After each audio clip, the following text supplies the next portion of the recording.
Mark and Jack stuffed their friend Lucas's head into a cement microwave to trend on social media. Upon receiving the emergency call, firefighters rushed to the scene where Lucas was clinging to life through a crushed breathing tube. During the rescue, Lucas struggled due to breathing difficulties and fell into the pool. Team members Buck and Eddie immediately dove in and pulled Lucas out. By then, he had stopped breathing. Team medic Han determined they had only 180 seconds to save him. Crew members swiftly divided tasks for emergency rescue. The moment Lucas's head restraint was removed, firefighters administered oxygen and CPR, finally pulling him back from the brink of death. Yet mere days after reviving Lucas, the fire department received another identical emergency call, this time escalating to a deadly carousel incident. To boost the show's appeal, they brought in a motorcycle. The motorcycle drove the carousel to spin wildly. As the live stream audience grew, they pushed the stunt further and further until the motorcycle started smoking and caught fire. The two internet celebrities filmed their footage and then fled, leaving the mess for 911 to handle. When firefighters arrived,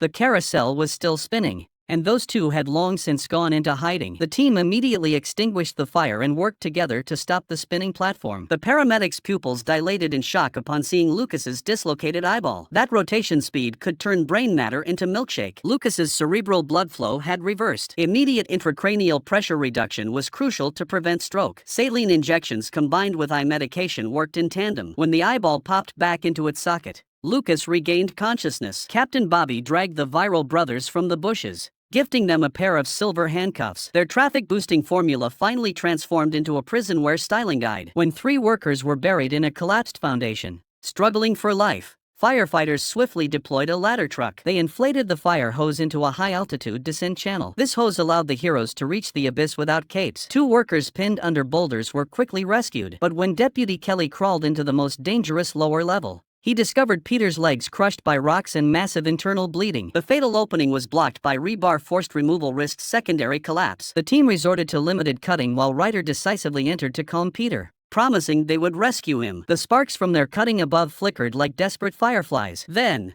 a secondary collapse struck. Violent tremors echoed like death's groans. This place was no longer safe. Immediate evacuation was essential. Letter demanded immediate contact with the surgical team. His teammates reported they could only arrive in half an hour. At this critical moment, Captain Letter made a clear-headed request: amputate Peter's leg. With a weary smile, Peter said, "At least leave me one leg for a prosthetic. I still want to dance." As Peter's condition rapidly deteriorated, Letter decisively ordered his team to retrieve a chainsaw. Just then, the foundation collapsed again. The captain issued a mandatory retreat order. Minutes later, the surgeons arrived at the scene, but only Ryder climbed out. His grave expression told his teammates the outcome. That night, Ryder went alone to Peter's home and returned his phone to Peter's wife. It turned out that in that final minute, Peter had taken Ryder's phone. Wiping the blood from his face and tidying his disheveled hair, he recorded a final love letter for his wife. God, I wish I were better at this. Oh my God. I made a lot of promises to you over the years. Some were harder to keep because I couldn't live a day in this world without you. Each word pierced like light through concrete. That 30-second video became a bridge spanning life and death. That day, Eddie's freeloading classmates came demanding free ice cream again, but the machine suddenly malfunctioned. Not wanting to disappoint his friends, Eddie grabbed a spatula to perform emergency surgery on the ice cream maker. As the supervisor reached to rescue him, the machine instantly transformed into a chainsaw prop, treating her arm as fresh raw material. Firefighters rushed to the scene after receiving the alarm, with a crowd of onlookers gathering at the entrance. This sequence of events prompted the students watching to pull out their phones, as if filming an American Horror Story spin-off. The moment firefighters pried open the back cover, the supervisor's arm was trapped inside. As she pulled her limb free, arterial blood gushed like runaway syrup. Lisa's veins had shrunk, plunging her into shock. Needles couldn't penetrate her skin. The medic immediately drilled through her bone to administer 4 fluids directly into her marrow. Thanks to the team's swift intervention, the supervisor regained breathing. Meanwhile, Eddie's scumbag friends were still debating whether to use arm ice cream or mechanical meat grinder as their hashtag. Firefighter Marjan, with 5 million followers, captured the ugly faces of these scumbags and posted it online. They finally understood what digital age waterboarding meant. Congrats, you guys, you're blowing up. Officer Jack tried to rescue a cat from the roof, but the cat jumped down while he was left hanging from the eaves. His co-workers immediately called the fire department. As the crew raised the ladder, he stubbornly insisted, "I can handle it." But just as Deputy Chief Casey reached out, Jack nearly fell from exhaustion, clinging desperately to the eaves. His feet scrambled for purchase only to snap an electrical wire. Casey swiftly made a makeshift handcuff knot and flung it over. The entire roof structure groaned under the strain. Fortunately, Jack calmly slipped the knot onto his wrist. As the rescue rope slowly tightened, Jack finally concluded his aerial yoga session. The firefighters couldn't resist teasing him. Next time you rescue a cat, maybe start by rescuing your BMI. Betty's lavishly renovated boutique guesthouse caught fire on opening day. When firefighters arrived, she blocked the entrance, insisting, absolutely no water. Captain Casey froze in shock. Did she expect them to blow it out? Turns out Betty's sister Martha had set the kitchen ablaze while cooking. The firefighters grabbed their gear, ready to tackle the blaze. But just then, a neighbor drove by and precisely ran over the fire hose. The crew grabbed mini fire extinguishers and charged inside. When they opened the door, everyone was stunned. I've seen campfires that were bigger.